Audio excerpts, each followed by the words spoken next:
Ini kita sampai pada topik kemanusiaan Kristus. Setelah minggu lalu kita menyelesaikan topik tentang keilahian atau kealahan daripada Tuhan kita, Tuhan Yesus Kristus.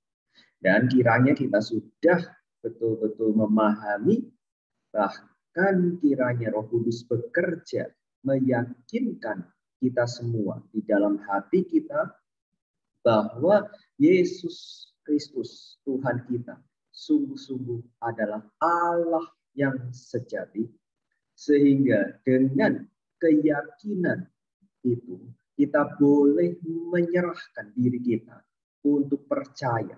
Kita boleh menyerahkan hidup kita sungguh-sungguh di dalam tangan Allah yang Maha Kuasa, yang Maha Cinta, yang Maha Hadir di dalam hidup kita. Nah, setelah kita menyelesaikan topik kealahan daripada Tuhan kita, Tuhan Yesus Kristus, kita patut mengingat selalu bahwa kualitas Sang Juru Selamat yang dibutuhkan oleh manusia bukan hanya Juru Selamat yang adalah Allah yang sejati saja, tapi sekaligus Juru Selamat yang adalah manusia sejati. Juru Selamat yang adalah Allah sejati, kita butuhkan, kita mutlak butuhkan, supaya dia dapat memberikan hidup yang kekal kepada kita, karena dia adalah sang kekekalan, sang Allah itu. Kita membutuhkan Juru Selamat yang adalah Allah sejati, karena kita butuh pengampunan dosa, di mana hanya Allah yang dapat mengampuni dosa. Kita membutuhkan Juru Selamat yang adalah Allah sejati, karena hanya Sang Kebangkitan, Sang Allah itu yang berkuasa berkuasa membangkitkan manusia. Dia bisa membangkitkan kita yang percaya. Tapi sekaligus kita membutuhkan Juru Selamat yang adalah manusia yang sejati. Karena kita membutuhkan Juru Selamat yang dapat menggantikan hukuman dosa kita, yang seharusnya kita tanggung, tetapi hukuman dosa kita tidak bisa ditanggung oleh makhluk yang lain, tidak bisa ditanggung oleh sapi, tidak bisa ditanggung oleh domba, kambing, burung merpati, tidak bisa ditanggung oleh binatang, bahkan tidak bisa ditanggung oleh malaikat, bahkan tidak bisa ditanggung oleh Allah sekalipun. Tapi justru dosa kita harus ditanggung oleh yang sama dengan kita, yaitu manusia.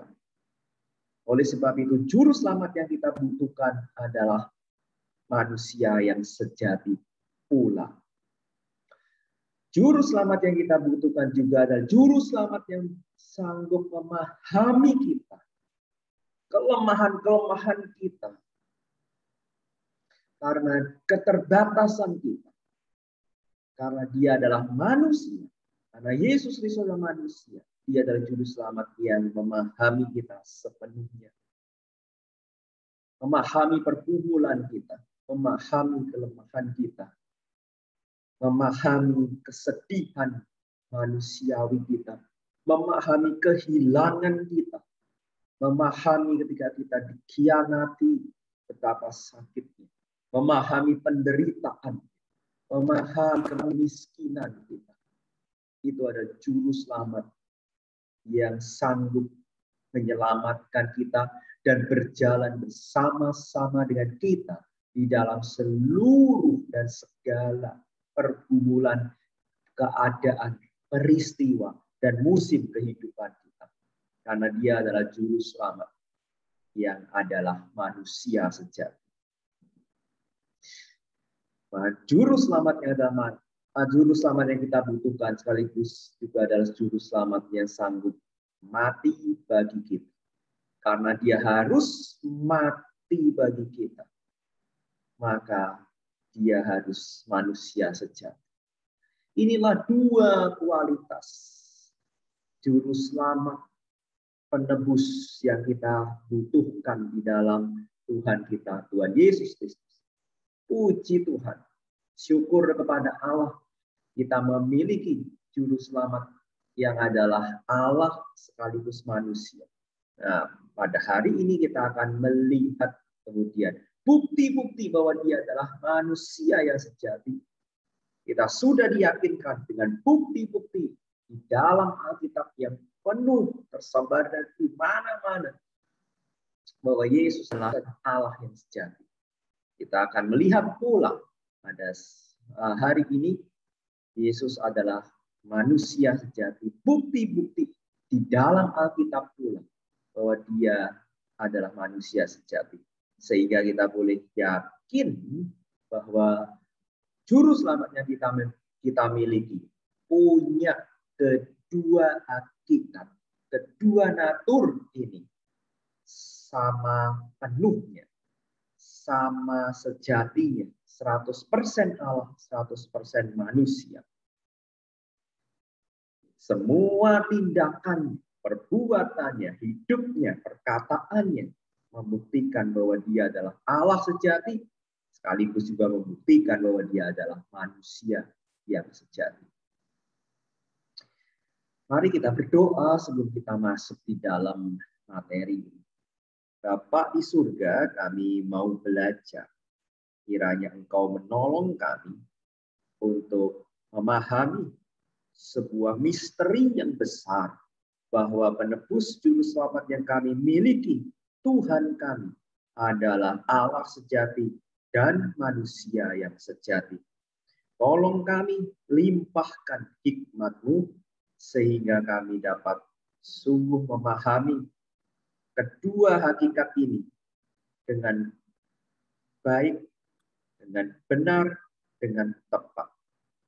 Tuhan, tolong kami yang terbatas ini untuk memahami misteri Allah yang demikian besar.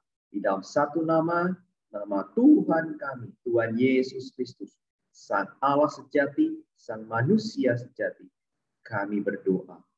Amin.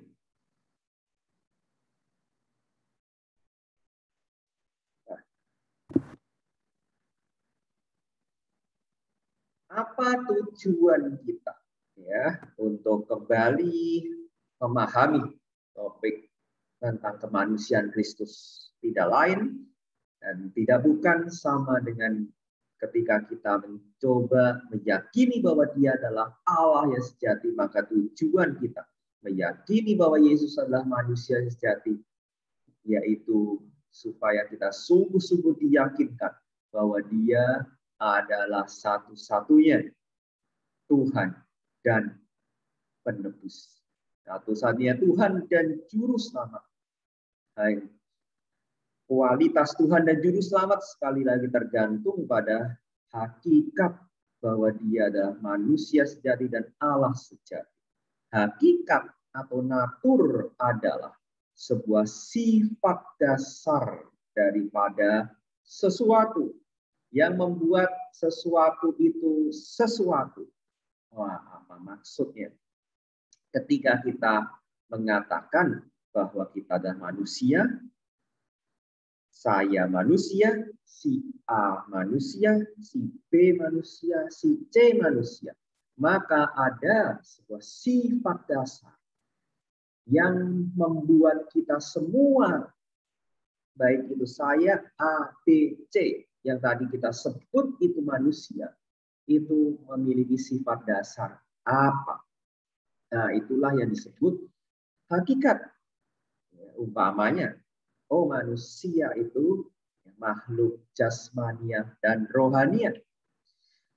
Lalu sifat yang lain adalah manusia itu adalah makhluk yang bisa haus, bisa lapar, bisa senang, bisa sedih, bernafas, bisa mati, bisa berkembang biak, memiliki dorongan, hasrat, memiliki sekaligus intelektual, memiliki pikiran, memiliki logika, bisa menganalisa dan sebagainya.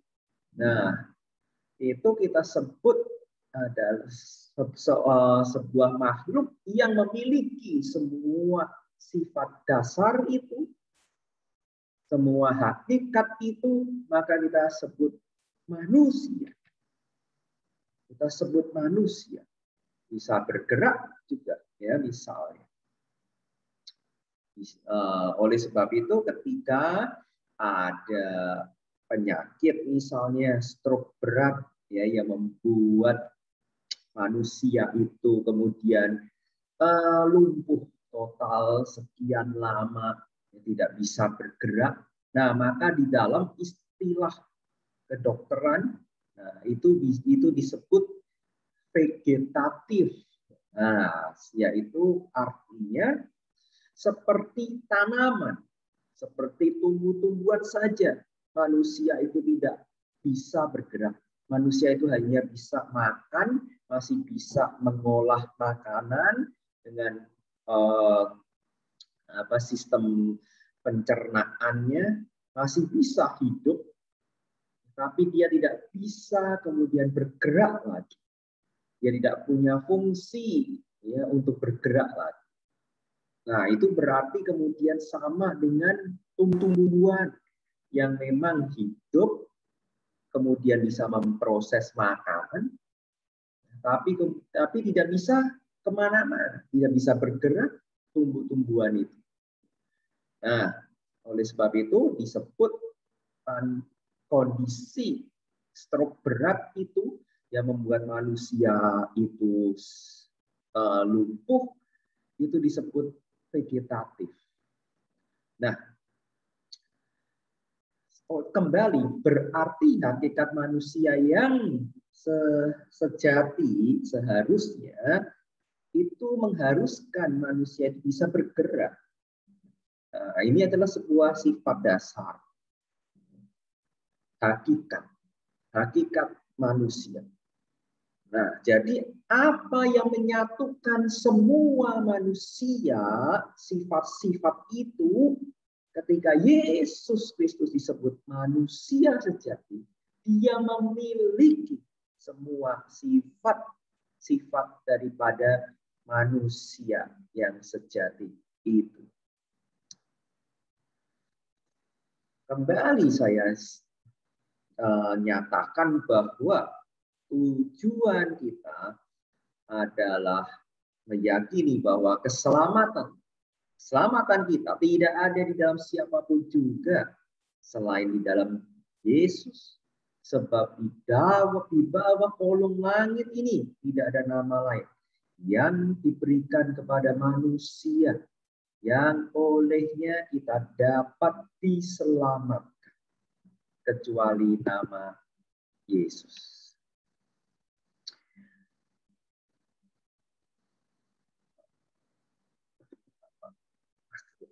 Ya, di mana Yesus di dalam Yohanes 14 ayat 6 mengatakan aku adalah satu-satunya atau aku adalah sang jalan itu, sang kebenaran itu, dan sang kehidupan. Tidak ada siapapun yang sampai kepada Bapa kalau tidak melalui aku. Ini berarti sungguh-sungguh Yesus adalah jalan satu-satunya.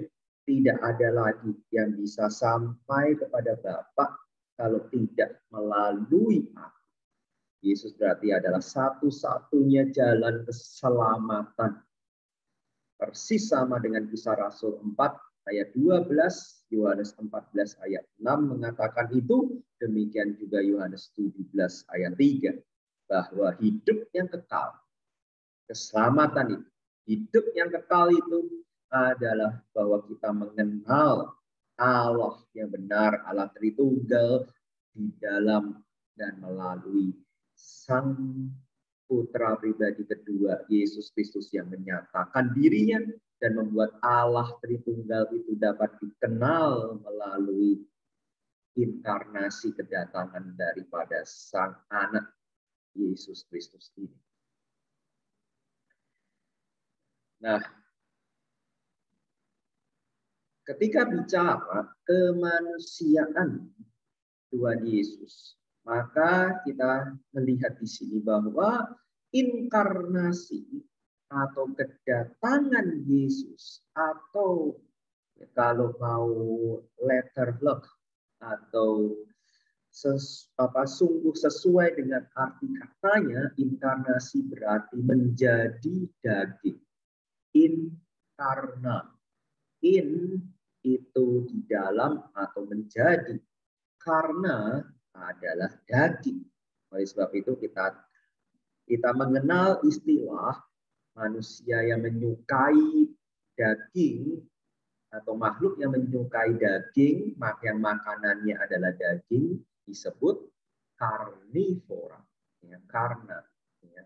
Nah, inkarna sekali lagi artinya menjadi daging atau di dalam daging.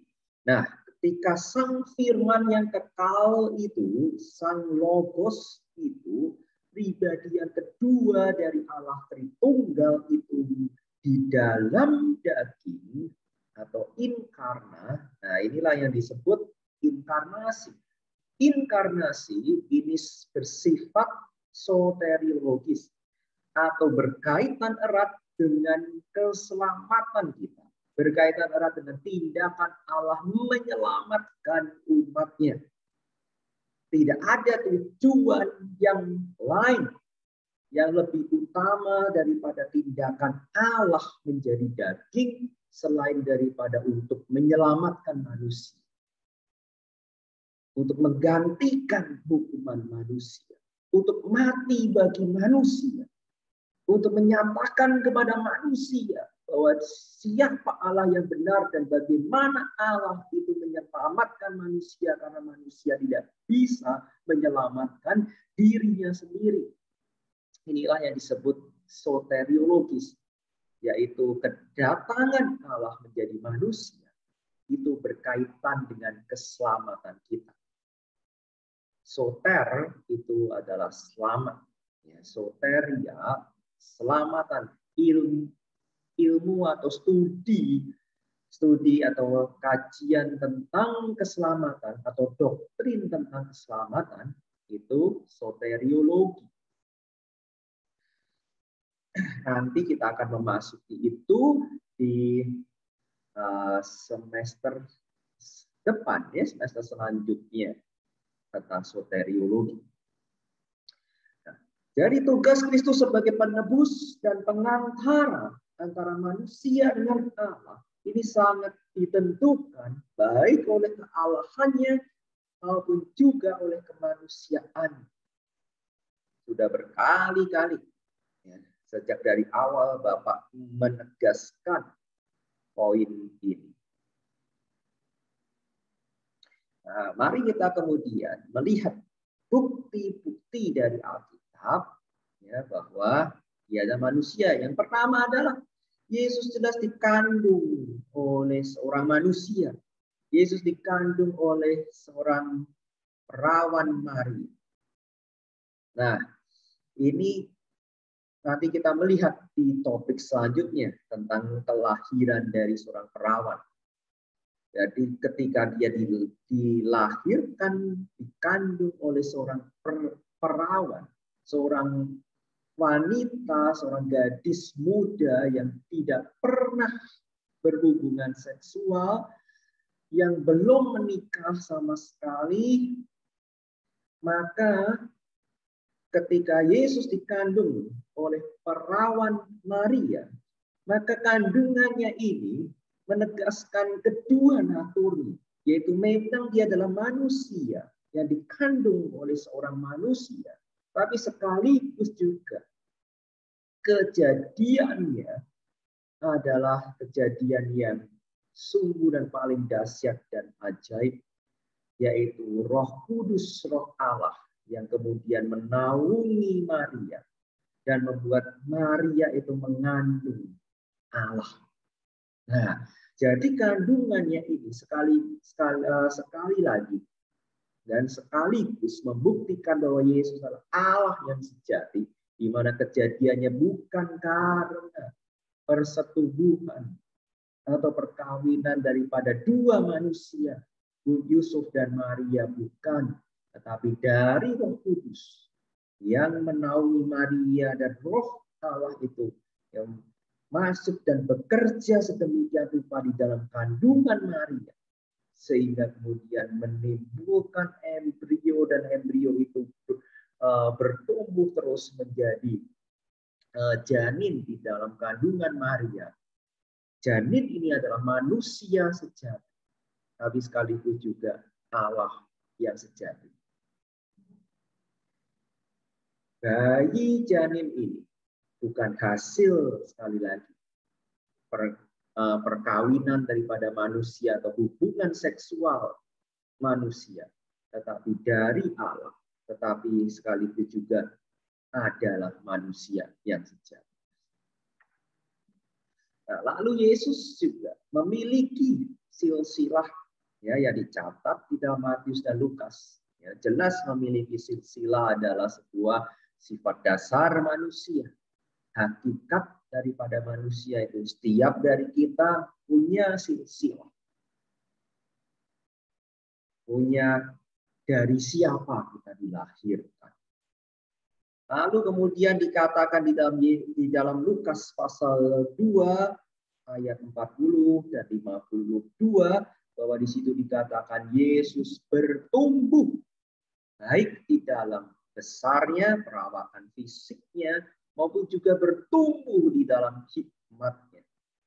Nah, ketika kedua natur Allah dan manusia ini bersatu, kita bisa menerimanya bahwa itu benar, itu iya, tetapi sekaligus menyisakan sebuah misteri yang besar, karena ini adalah tindakan Allah yang maha agung.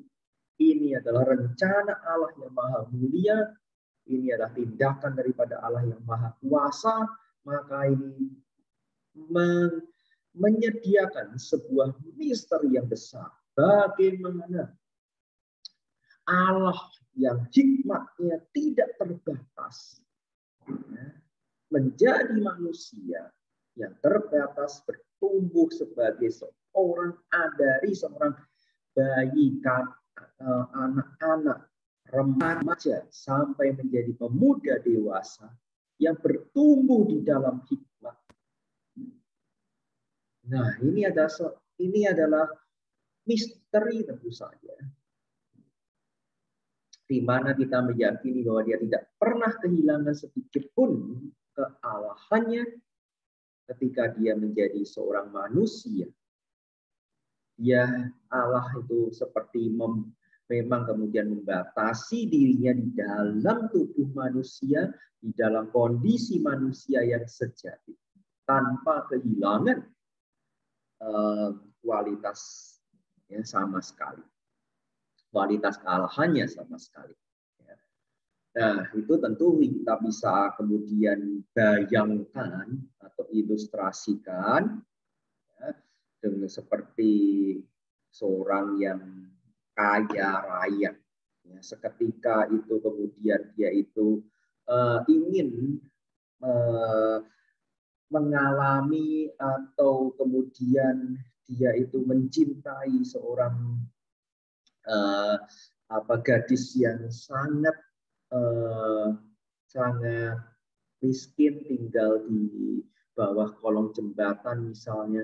Nah, demi cintanya, maka pemuda yang sangat kaya raya ini, seorang pangeran kita sebut misalnya, ini kemudian mengambil rupa seorang gelandangan yang tinggal di kolong jembatan untuk bisa bertemu dengan gadis yang dia cintai itu. Dia hidup bersama-sama dengan gadis itu. Dia hidup bersama-sama dengan keluarga, teman-teman daripada gadis itu. Dia mengalami seluruh kondisi seorang miskin yang memakai baju yang sangat sederhana. Dia merelakan tidak tidak membawa uang untuk bisa mengalami dan merasakan apa yang dialami oleh gadis yang dia cintai itu. Nah, pertanyaannya ketika pemuda atau pangeran yang sangat kaya raya ini tinggal bersama dengan seorang gadis itu, apakah dia kehilangan kepangerannya? Apakah dia kehilangan kebangsawanannya? Ya, kita bisa jawab tidak sama sekali. Dia tidak pernah kehilangan kekayaannya, dia tidak pernah kehilangan kebangsawanannya. Dia tidak pernah kehilangan statusnya ya, yang sebelumnya dia miliki. Tetapi dia sekarang menghidupi sebuah keadaan dan hakikat yang baru sebagai seorang gelandangan tanpa kehilangan semua hakikat dan status sebelumnya. Nah, agak ngerti ya.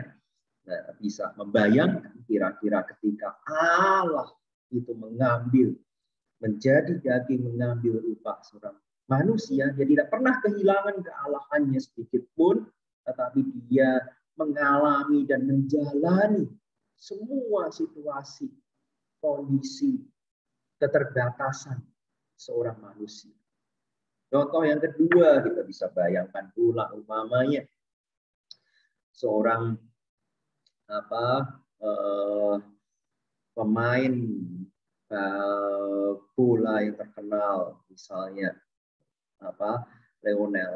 Lionel Messi atau Cristiano Ronaldo atau Zlatan Ibrahimovic ya, atau ya whatever yang kalian suka ya, itu kemudian datang ke kampung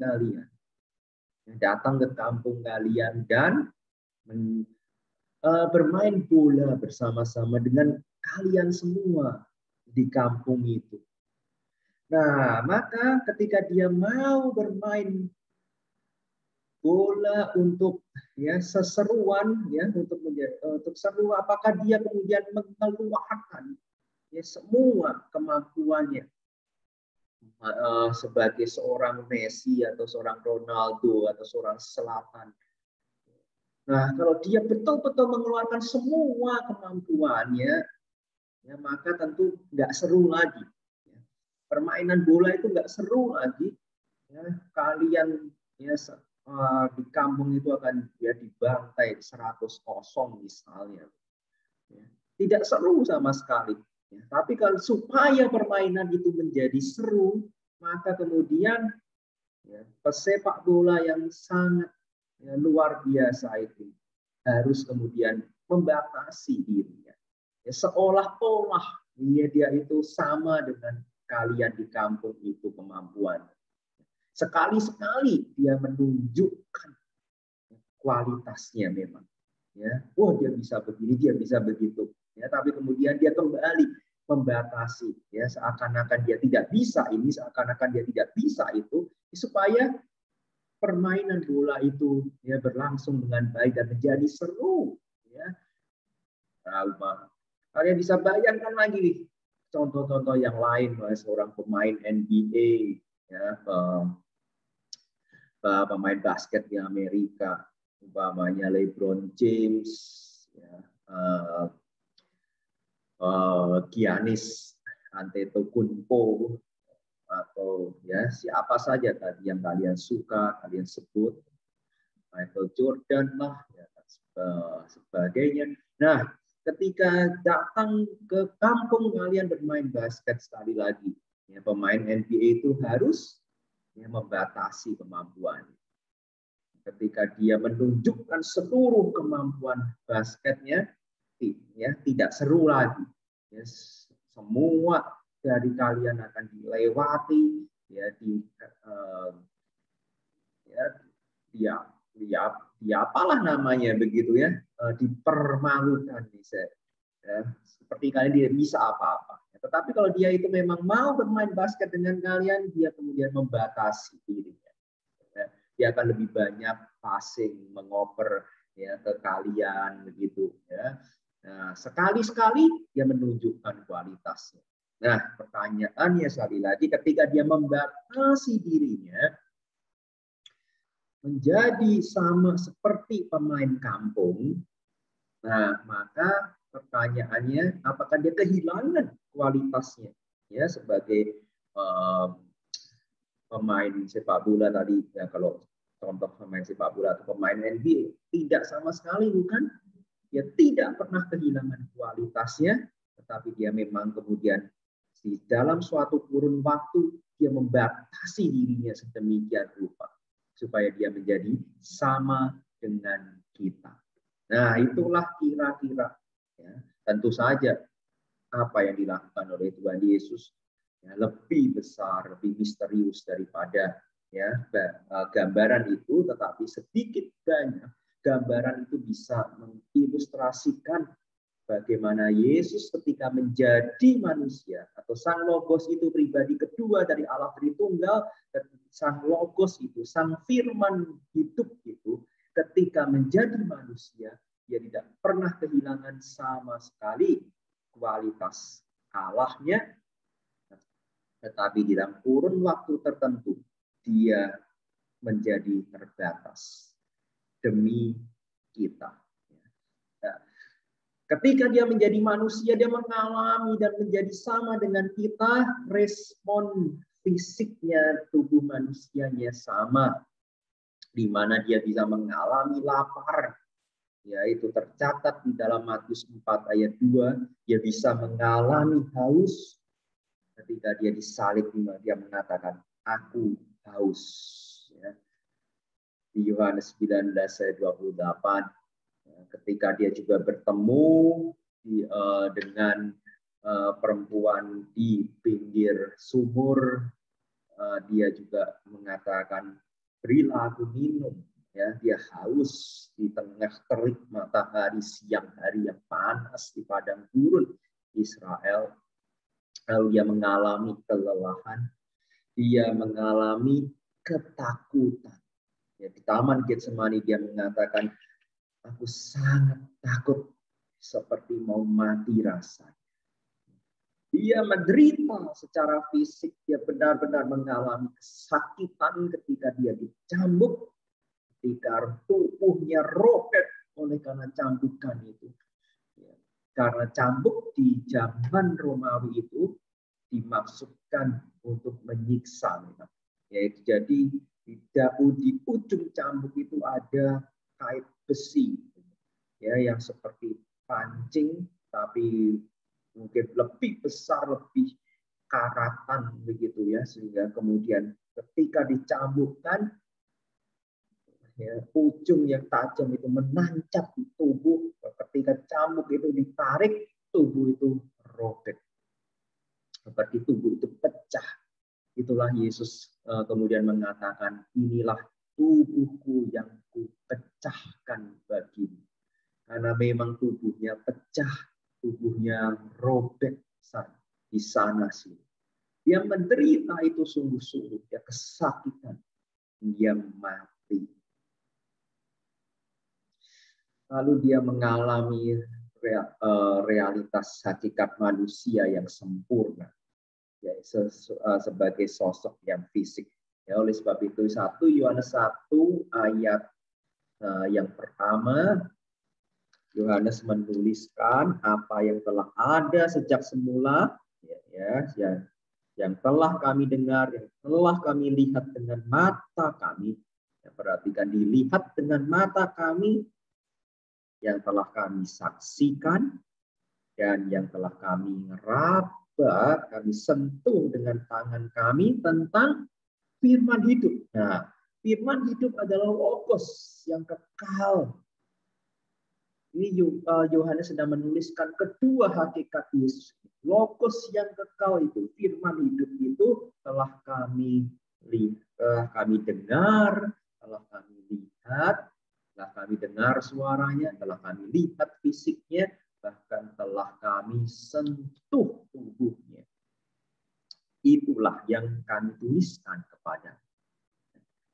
Silakan baca 1 Yohanes 1 ayat yang pertama. Ya, di samping kalian juga harus membaca ayat-ayat yang tadi, ya, supaya kalian sendiri Kalian sendiri melihat buktinya bahwa Alkitab menuliskan minggu lalu tentang kealahan daripada Yesus dan minggu ini tentang kemanusiaan daripada Yesus. Dituliskan dengan penuh, dituliskan dengan sempurna hakikat itu. Kedua hakikat itu dituliskan sama sempurnanya, sama sejatinya, 100% Allah, 100% manusia.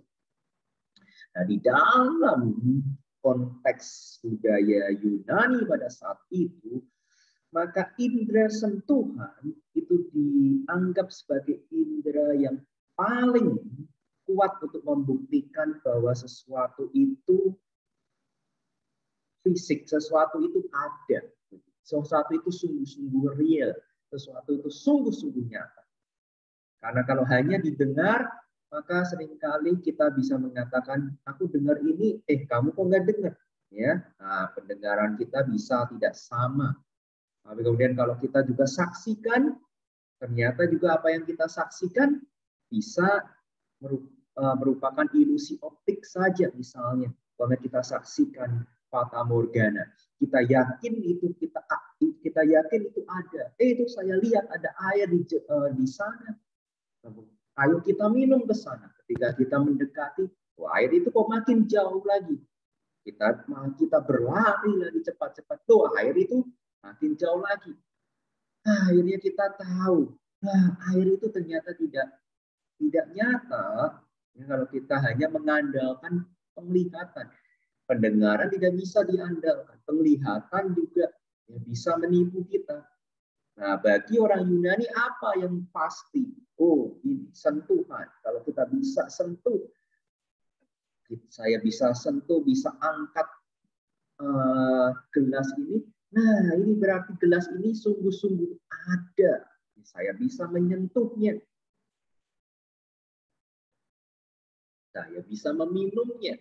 Ya, nah, oleh sebab itu Yohanes mengatakan firman hidup itu, firman itu, Allah itu, Sang Logos itu bisa kami dengar, bisa kami lihat, kami saksikan, bisa kami sentuh. Inilah yang kami beritakan kepadamu. Dialah yang kami tuliskan kepada. Sebab dia adalah firman hidup, Allah yang sejati, sekaligus juga manusia yang sejati. Ya, maka ketika Yesus adalah manusia sejati secara fisik, tentu dia adalah secara psikologis dia juga merasakan dan mengalami dan adalah manusia yang sejati. Karena dinamika psikologis kita. Nah, ini di dalam ilmu psikologi ini berkaitan erat dengan fungsi-fungsi atau sistem tubuh fisik kita. Nah, dia memiliki kualitas intelektual. Ya, Yesus bisa berpikir, Yesus bisa bernalar, Yesus bisa menganalisa, Yesus juga mengalami emosi manusia yang lengkap. Dia bisa mengasihi murid-muridnya. Dia bisa berbelas kasihan dengan janda yang kehilangan anaknya sehingga dia kemudian membangkitkannya. Dia bisa berbelas kasihan kepada 5.000 orang yang kelaparan setelah mendengarkan khotbah pengajarannya, sehingga kemudian karena belas kasihannya itu dia kemudian mengadakan mukjizat 5 roti dan 2 ikan untuk memberi makan lebih dari 5.000 orang. Lalu dia bisa tergerak splagmisomai. Splagmisomai ini adalah tergerak sampai kemudian organ-organ fisik kita itu terpengaruh oleh karena emosi kita. Ya, ini adalah gerakan emosi yang sampai memengaruhi organ-organ fisik kita. Misalnya, ketika kita itu sangat sedih, itu lambung kita, perut kita itu bisa nggak enak, ya. Kemudian sampai sakitnya karena apa? Karena kesedihan kita, lambung kita bisa menjadi sangat sakit. dada kita bisa menjadi sangat sesak. Nah, inilah splagmisomai. Ya. Nah, penulis Perjanjian Baru memilih kata yang demikian tepat, splagmisomai. Yesus mengalami splagmisomai ini di dalam Yohanes 11 ayat 33. Nah, Yesus juga demikian, Yesus juga meratap embrimomai di dalam Yohanes 11 ayat 35. Ini adalah ketika peristiwa kematian daripada Lazarus sahabatnya. Dia demikian sedih, dia meratap. Nah, meratap di sini ya memakai kata yang juga sangat unik, yaitu embrimomai itu adalah sampai ingusan, ya. Nah, sampai serot begitu. Ya. Nah, itu embrimomai. Ini membuktikan Yesus sungguh-sungguh manusia yang sejati. Yesus sedih, sukacita, marah, berduka, murka, takjub, tertekan, susah, ya, kesepian. Itu semua dialami oleh Yesus. Ya, silahkan baca ayat-ayat itu dan membuktikan Yesus adalah manusia yang sejati. Nah, Yesus juga seperti ya, nah tadi Logos yang maha tahu, yang maha hikmah itu sengaja membatasi dirinya, ya sehingga dia kemudian ya, ada catatan-catatan di mana dia mengatakan ya dia tidak tahu, dia itu bertanya, ya, dia dan bertanya dengan sungguh-sungguh. Nah, ya seperti membatasi ya membatasi dirinya. Nah, membatasi diri untuk tidak tahu itu bukan berarti kemudian salah pengetahuannya, ya. Nah, kalau dia itu kemudian sampai error, dia salah tahu. Nah, itu ya itu menciderai kealahannya begitu ya. Bagaimana Allah yang maha tahu punya pengetahuan yang salah? Oh tidak, ya, dia tidak punya pengetahuan yang salah, ya, tetapi kalau kemudian itu dia ya membatasi dirinya di dalam keterbatasan manusia untuk seakan-akan bertumbuh di dalam pengetahuannya, yaitu ignorance, tidak tahu. Nah, itu tidak menciderai kealahannya. Dan sekali lagi, persatuan dua hakikat ini, dua natur ini menyediakan misteri yang besar bagaimana kok bisa. Nah, tetapi ya semoga dengan contoh-contoh tadi ya seperti yang tadi Bapak sudah sampaikan, bangsawan yang mencintai gadis miskin atau pemain NBA yang bermain di kampung kalian, ya pemain La Liga, Premier League, ya yang bermain di kampung kalian. Nah, mereka itu membatasi kemampuannya tanpa kehilangan kemampuan sesungguhnya. Ya. Nah, lalu kemudian Yesus juga menjalani kebiasaan-kebiasaan manusia pada saat itu. Ya, dia hadir di ibadah, dia berdoa. Nah, sehingga kalau Yesus saja berdoa dengan tekun sebagai seorang manusia, padahal dia juga adalah Allah yang maha kuasa, bagaimana mungkin ya kita ini manusia ini masih enggan untuk berdoa.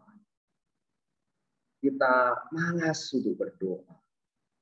Bahkan Yesus selalu berdoa.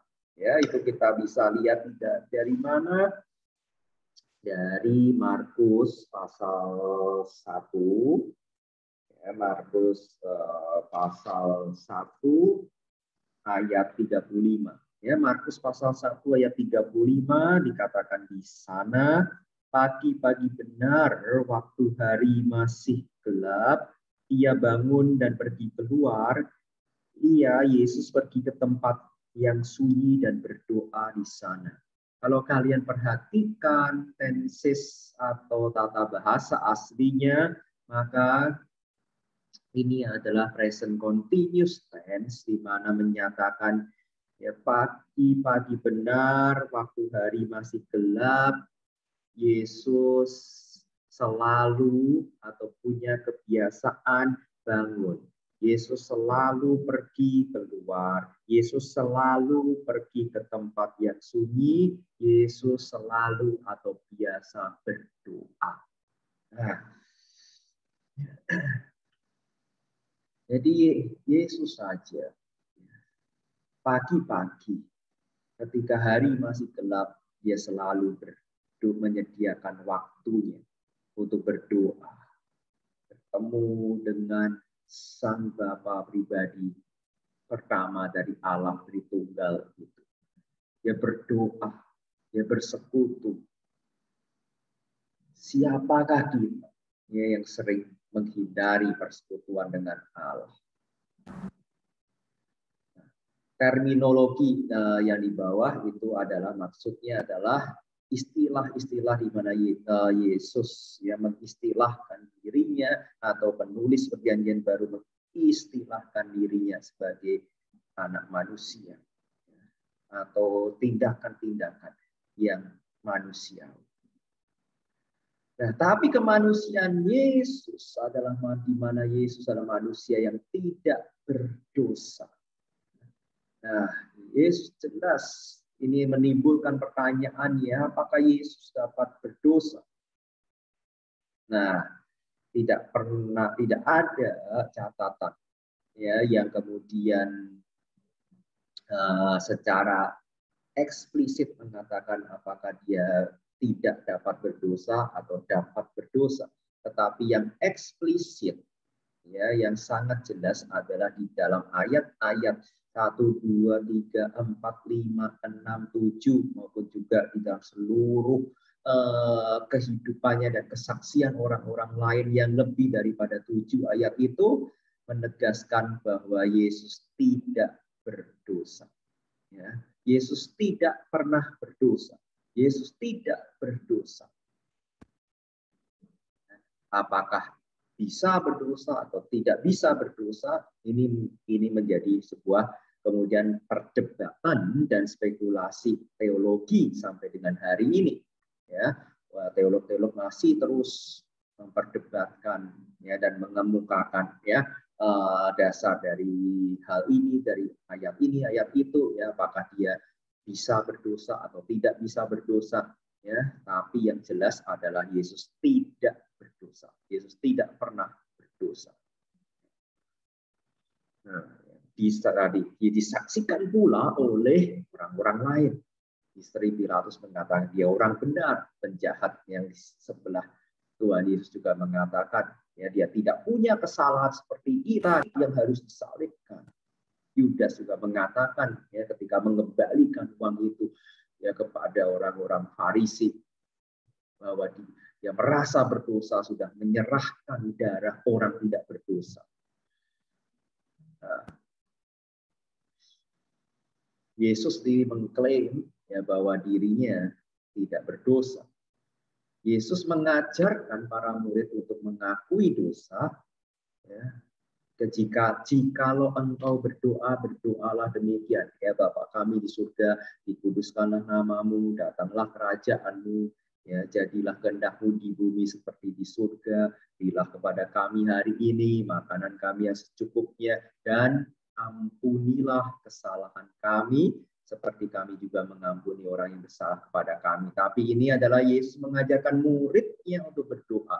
Kalau kamu berdoa, jikalau kamu berdoa, berdoalah demikian. Tapi Yesus tidak pernah kemudian berdoa untuk memohon pengampunan dosa untuk dirinya. Ya, Yesus tidak menunjukkan doa itu untuk dirinya, tetapi jikalau murid-muridku berdoa, berdoalah demikian. Yesus tidak pernah ada catatan Yesus mempersembahkan korban penebusan dosa, pengampunan dosa untuk dirinya. Tidak ada juga dakwaan tentang suatu dosa kepada Tuhan Yesus. Dakwaannya adalah Yesus menghujat Allah. Yesus menyamakan dirinya dengan Allah. Ya, ini minggu-minggu lalu sudah kita lihat bahwa Yesus itu didakwa untuk dosa penghujatan, dosa menyamakan diri dengan Allah. Tapi tidak ada dosa yang seperti dosa-dosa yang kita lakukan itu. Dia tidak mencuri, dia tidak membunuh, ya, dia tidak berbohong, dia tidak mengatakan hal yang lain. Ya, narasi Injil hanya mencatat pencobaan-pencobaan Yesus untuk berdosa. Tapi tidak pernah ada catatan Yesus berdosa. Nah, ketika Yesus tidak berdosa, nah Ibrani 4 ayat 15, penulis Ibrani mengatakan dia dicobai di dalam segala hal sama seperti kita, hanya dia tidak berdosa. Ya. Nah, Ibrani 4 ayat 15 saya bacakan. Sebab imam besar yang kita punya bukanlah imam besar yang tidak dapat turut merasakan kelemahan-kelemahan kita. Ya, berarti imam besar yang kita punya ada imam besar yang sama dengan kita, yang bisa merasakan kelemahan kita. Dan sebaliknya sama dengan kita, dia telah dicobai. Dia telah dicobai, dan Ibrani 4 ayat 15 mengatakan hanya tidak berbuat dosa. Hanya Yesus tidak berbuat dosa. Oleh sebab itu dia menjadi imam besar yang sanggup menjadikan dirinya sendiri korban pengampunan dosa. Karena dia tidak berdosa. Nah, ketika dia tidak berdosa, tapi tahu kelemahan kita, dia dicobai. Beberapa waktu yang lalu, ya, saya pernah memberikan contoh bagaimana seorang yang tidak berdosa, bagaimana seorang yang dicobai tapi tidak kunjung berdosa, dia justru mengalami pencobaan yang paling berat, yang paling sulit, yang paling besar.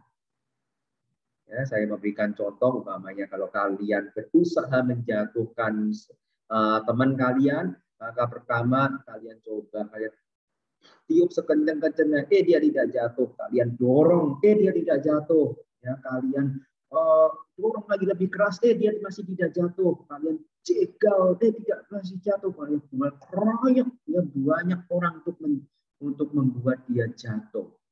Ya, jadi kalau dia sampai tidak jatuh dalam tahap ini, dia akan dijatuhkan, dia jangan coba dijatuhkan dengan cara yang jauh lebih berat, jauh lebih kasar, jauh lebih licik. Nah, oleh sebab itu, maka pencobaan Yesus yang Yesus alami selama hidupnya dan sepanjang hidupnya justru adalah pencobaan yang paling berat yang pernah dialami oleh manusia. Sehingga ketika kita mengalami pencobaan-pencobaan kita, datanglah kepada Yesus. Dia tahu pencobaan kita. Dia tahu pergumulan kita. Dan dia sudah menang. Dia sudah melewati itu. Dia bisa memberikan kita hikmat bagaimana melewati. Dia bisa memberikan pada kita kekuatan bagaimana melewati. Apa artinya Yesus ada manusia sejati bagi keselamatan kita? Ketika Yesus ada manusia sejati, maka dia bisa menebus kita. Karena Kristus sama dengan kita. Dia bisa menggantikan kita. Puji Tuhan. Dia bisa menjadi pengantara kita. Dia bisa bersyafaat bagi kita. Dia bisa mendoakan kita. Karena dia tahu pergumulan kita. Dia merasakan apa yang kita rasakan. Bahkan sekali lagi dia pernah dan dia telah mengalami yang paling berat. Dia pernah mengalami level pencobaan yang tidak pernah kita alami. Dia sudah mengalami yang tidak pernah kita alami bahkan. Dan dia telah menang di dalam segala sesuatu. Ya, dia bisa menunjukkan kepada kita hakikat manusia sejati itu seperti apa. Maka kalau kita mau menjadi manusia sejati, jangan lihat diri kita sendiri, jangan lihat orang lain, jangan lihat teman kita, lihatlah kepada Yesus. Yesus adalah manusia sejati. Dan dia menunjukkan seperti apa manusia yang sejati itu. Justru ada manusia, dia menunjukkan manusia yang sejati ada manusia yang bergantung penuh kepada Allah. Dia bisa menjadi teladan, kita bisa mengikuti jejaknya karena dia persis sama dengan kita. Dia menunjukkan bahwa kemanusiaan itu baik. Menjadi manusia itu baik.